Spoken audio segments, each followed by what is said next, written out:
Political Sciences from the University of Halle, Düsseldorf, Germany. Then he undertook the postgraduate studies at University of Cape, South Africa.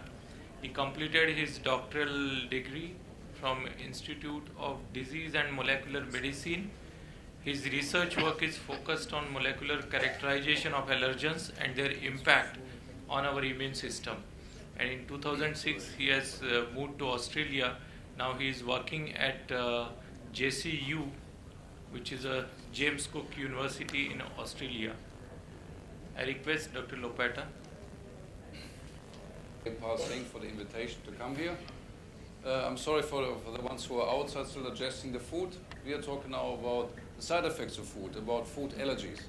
So today I give you a little bit of background about what food allergies are, and then how one develops a mouse model on food allergy.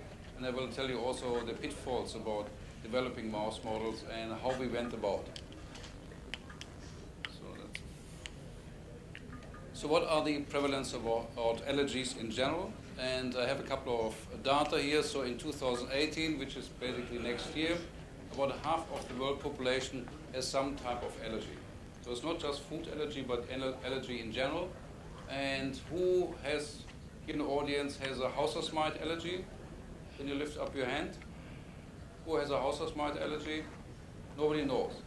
So about 30% of the world population, including India, has house dust mite allergy. So every third of you has a house dust mite allergy and you don't know it.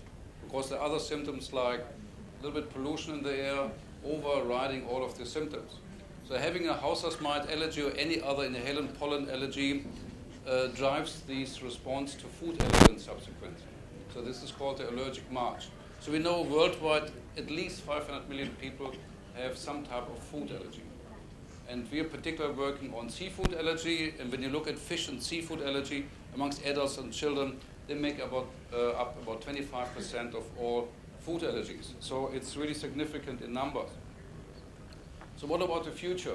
So before I talk about mouse models, we are currently world population-wise right here, 2015-16, with about 7 billion people worldwide. So by 2050, we have at least 9 billion people. And in the future, it goes up the numbers. But where are the increases? They're here, but you can't see this in the light blue. These are developing countries. Whereas in developed countries, the number is stagnating. So we will have a huge increase of people and patients seeing with some type of allergy, including food allergy, in developing countries.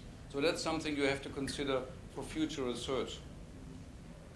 There's some data from the US, and I have data from other countries also, but it just gives a nice overview about what are the major food allergens in children.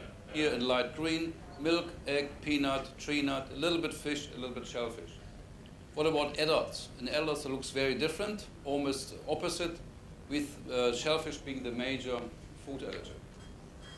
So this is something what we are working on, and also fish, and I'll show you a little bit more data on this just now. When you look at what causes 90% of all food allergies, these are called the so-called Big 8. The Big 8 of food allergies, whereas 2 of these seafoods make up 2 of these 8 major groups. Then you have milk, egg, and of course peanut. But we know many, many more food allergens, 180 at least, of food allergen sources. And when you look at the single components which cause you food allergies, we know probably about 600 to 700 different proteins being so-called allergens. So this are about the allergen source, and I will talk about peanut in particular just now on the mouse models. So when you look at prevalence, and sorry about the colors here, when you look at the major food allergens in children, they are very different, as you just now saw, from adults. And this is a study done for various different studies from around the world summarized. Milk, peanut, egg, and tree nut make up 3/4 of all food allergies in kids. In adults, shellfish, followed again by peanut, tree nut, and fish. So these 4 food groups, including 2 of these are seafoods, making up 3/4 of all food allergies in adults. So that's the reason we are working on food allergies. And why do we have to develop mouse models on food allergies? It's treatment, immunotherapy. So there is a big drive in developing immunotherapeutics also for food allergy. They're already available very, very nicely over the last 10 years for house dust mite, for pollen, for grass and tree pollen, but there's no single immunotherapy currently on the market for food allergy. So there's a big demand. So when you look at the allergy, and I'll go into a little bit in detail what the allergic reactions are, and everything could come under the umbrella food hypersensitivity, and this includes also toxic reactions. And this is seen very often with seafood and a lot of other foods, and bacteria can be involved in algae and other components. But the allergies, what we described just now, the IgE-mediated reactions are immunological reactions, and they're very long-lived. They're predominant, long-lived, and very different from toxic reactions, which are very short-term. And there you can differentiate two different kind of classes. These are the traditional food allergy where people develop anaphylaxis, as we all know. But we have now recently, in the last 10 years, seen much more food allergies where people get only oral allergy syndrome and rhinitis. And there seems to be a very clear cross-reactivity to pollen.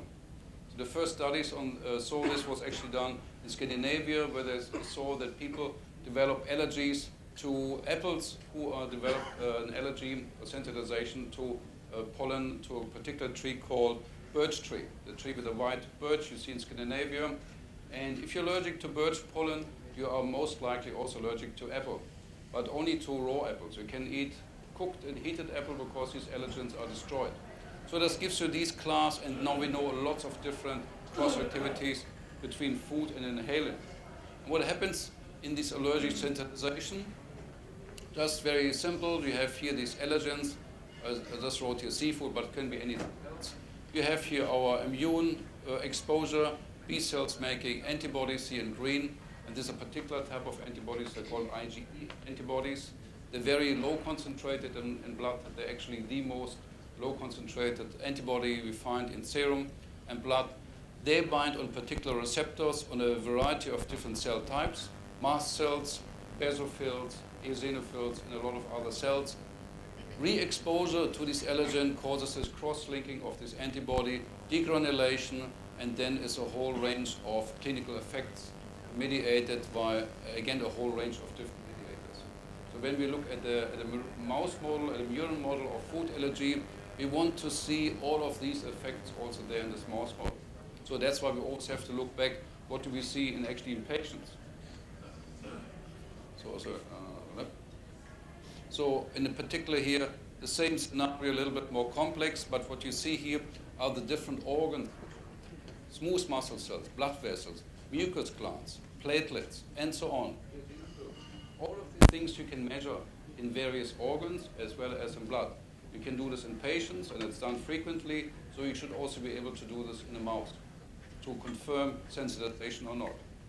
And the clinical symptoms, what you see here in patients, even this, most of them you can try to simulate in a mouse model.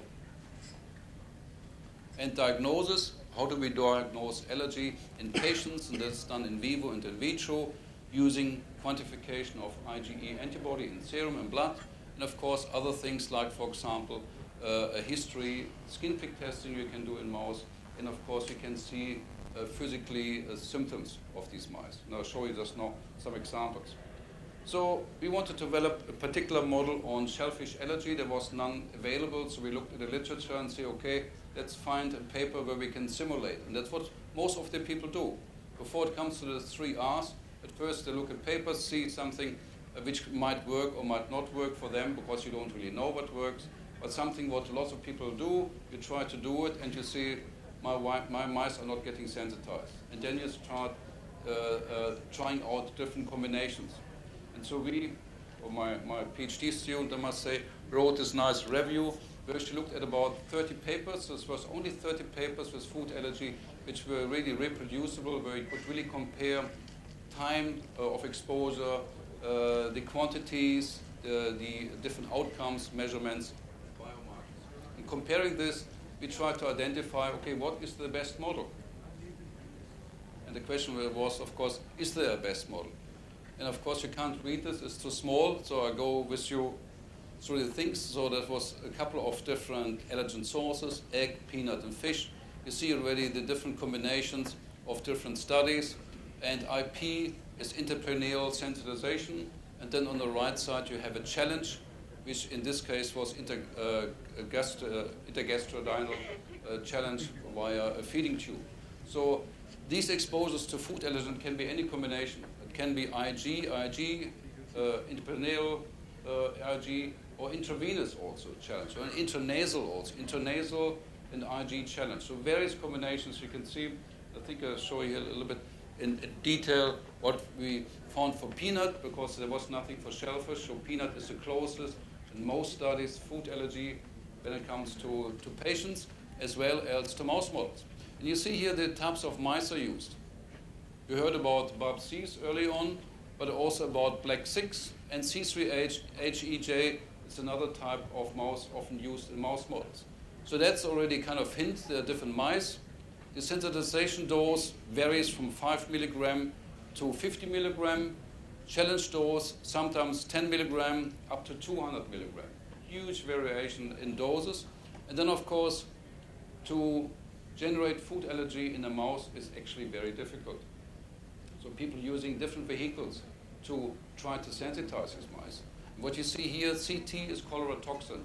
Cholera toxin is used often in mouse models, a lot used for peanuts to simulate or actually help these proteins to go over the gastrointestinal wall and being exposed to the immune system causing sensitization.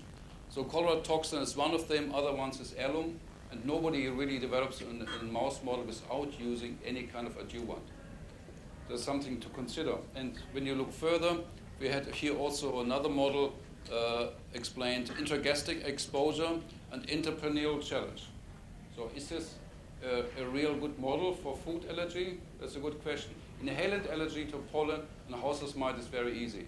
Exposure is via the lung, and there are lots of models available and very easy to simulate, and challenge is via the lung. However, when you look at food allergy, it's very different. So is there actually a possibility when you look intergastric sensitization, that's a normal thing, but having intranasal challenge, would this make sense? Intranasal challenge with somebody with a food allergy. So the answer would be yes. Even that has not been done in this with peanut, but of course in a working environment, occupational exposure, when you're exposed to the workplace, food industry is. With any questions? Yeah, there are a few. Yeah.